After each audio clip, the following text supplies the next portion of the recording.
Yo, magandang araw mga kap. Kamusta kayong lahat? Bale, para sa video na to ay meron tayong survey sa Batangas City. Makakasama natin si Mrs. Kasama natin siya kasi nataon yung session na to na weekends at usually kung wala naman akong client ay nagde-date kami or kumakain kami sa labas. Pero syempre, prioritize natin yung work so pinili niyang samahan ako. And ang gagawin kasi natin dito ay full head repair kay client. So pagka ganun ay wala na akong energy para mag-drive papunta and pabalik. So pagka ganun yun, binabakapan niya ako. Umalis tayo ng Lipa, Batangas around 8:30 then nakadating tayo sa Batangas City ng 9 AM. Sa mga oras kasi na to ay hindi pa sumasagot si client so pinili muna namin mag-breakfast dito sa McDo sa may Batangas City. So ito nga pala yung breakfast namin ng araw na yan. Syempre umagang umaga, coke talaga syempre.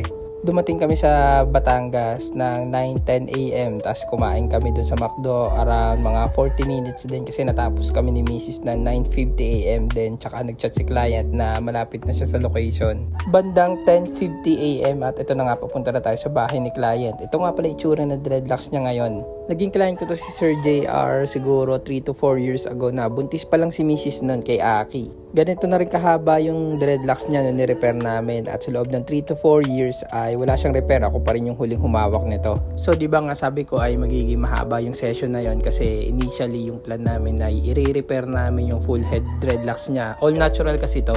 And last time na ni-repair ko to, inabot kami na 12 to 15 hours yun. Ganun talaga katagal siya gawin. Kaya nga nung bumalik si Sir dito sa Pilipinas, tayo agad yung una niyang hinanap kasi yung repair natin sa kanya last time ay tumagal ng years bago nagulo.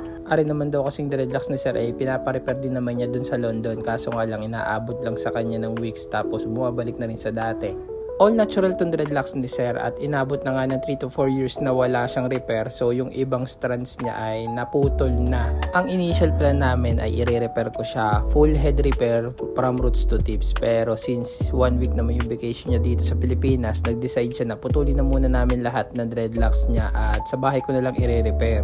Gusto kasi mangyari ni si Sir JR ay ipapahinga muna niya yung anit niya then siguro 2 days before siya bumalik ng London doon na namin ikakabit yung dreadlocks niya para full restart talaga. So yung nangyari dito, yung session namin na to, ang ginawa lang namin dito ay undreads lang talaga tapos yung mga extensions ni Sir ay puputulan din namin kasi nabibigatan na siya. So ayan, nakalas na natin lahat ng dreadlocks ni Sir. Hindi ko lang alam yung exact sukat nito pero ang alam ko ay 15 years old na tong dreadlocks ni Sir. Bale 15 years na siyang naka-dreads at ngayon lang niya kinalas. So yun, inabot na tayong tanghalian dito kina Sir at naging mabilis lang naman yung session natin ni Mrs. kasi dalawa naman kaming gumagawa at parehas naman kami marunong magkalas ng dreads. Yung session namin ay naging mabilis lang pero hinapon na kami ng uwi ni Mrs. dahil hindi na namin namamalaya yung oras sa sobrang sarap kwentuhan ni na Sir pati yung parents niya napakababait. Sobrang dami namin na pagkwentuhan mula sa mga experience ko mula nung beginner pa lang ako, mga pinagdaanan kong clients at pati yung buhay ni Sir sa ibang bansa ay napag-usapan din namin. Isang bagay na gusto ko sa pagiging artist mga kap ay marami ako natututunan sa bawat clients kasi bawat kliyente natin iba't iba yung kwento, iba't iba yung nagiging experience natin, iba't iba rin yung life lessons na napupulot. May ilan na syempre ay yun, nakukuha na natin ng inspirasyon para maging pursigido pa tayo sa buhay. Parang yung pera, road trips at food trip ay nagiging bonus na lamang. Kaya ako ay sobrang thankful lalo na dito kay Sir. Hindi lang kay Sir JR sa lahat na nagiging clients natin na napakabait at nakaka-appreciate ng art na ginagawa natin. Yun, maraming salamat sa inyo. Gusto ko lang din i-share sa inyo mga kap na binayaran tayo dito ni Sir JR na 5 digits para lang kalasin yung kanyang dreadlocks. Ganun kalaki yung binigay niya sa atin. Talagang sobrang na-appreciate niya yung ginawa natin nung araw na to. Plus, isa pa ang bonus sana ay bibigyan niya tayo ng aso na corgi. Pinapauwi niya sa atin yung aso na to nung araw na yan. Ang problema naman nito ay wala akong cage para paglagyan ng aso na yan dito sa bahay.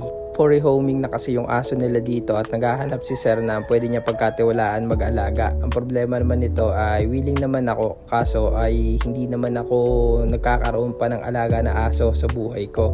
Commitment din kasi siya mga kap kasi syempre pagka meron kang aso ay responsibility mo yon. So ako naman nung araw na to feeling ko hindi pa rin talaga ako ready until now. So konting ipon lang muna ako. Gusto ko kasi kung makukuha ko na yung aso na yon ay magiging maganda yung buhay niya sa akin. One chat away lang naman to si Sir at pwede ko naman siya kunin anytime.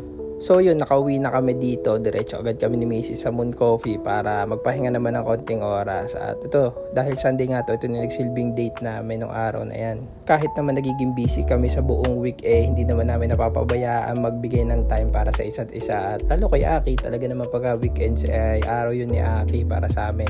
So ito naman yung part 2 ng session natin para kay Sir JR. Ito na yung istura ng buhok niya after ng undreads.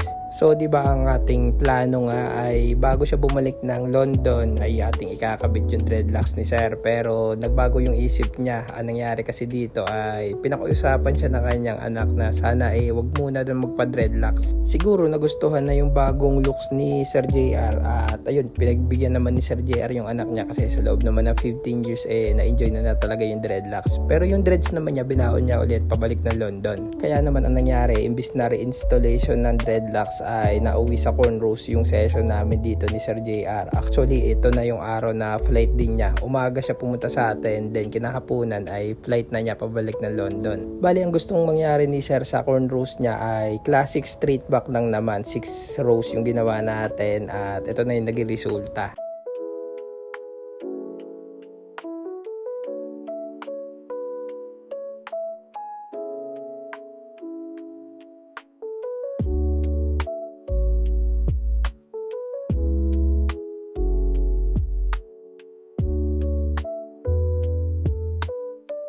Ito nga palang second part ng session natin kay Sir JR ay nataon ulit na weekends. Ato ay weekend, so kailangan natin mamalengke around 6 PM na to. Double purpose na nga pala yung ginawa namin dito ni Mrs. So sa outlets kami na malengke sa may Robinsons para maisingit na rin natin yung paggala ni Aki kasi hindi natin siya nailalabas nitong mga nakaraang week kasi busy nga tayo. So yun, habang naglalaro si Aki, meron tayong 1 oras para maisingit ang pamamalengke. Kaya ito, kami dalawa ni Mrs. ay sumingit na dito sa may Robinsons kasi meron naman Robinsons supermarket dito sa The Outlets. Kaya yun, dito na namin siningit yung pamamalengke. Kami naman ni Mrs. kapag nag-grocery kami ay for the whole week lang. Tapos next week ganun lang ulit yung routine namin, paulit-ulit lang hanggang sa manawa na kayo kakanood ng buhay namin. Dito na nga pala matatapos tong video na to mga kap. Sana nagustuhan ninyo. Pasensya na ako, ngayon lang ulit ako nag voice over vlog kasi medyo nakakatamad din mag-edit. Sabi ko nga sa inyo, nawawalan ako ng gasolina. Kaya ayun, thank you sa panonood. Sana tinapos nyo tong video na to.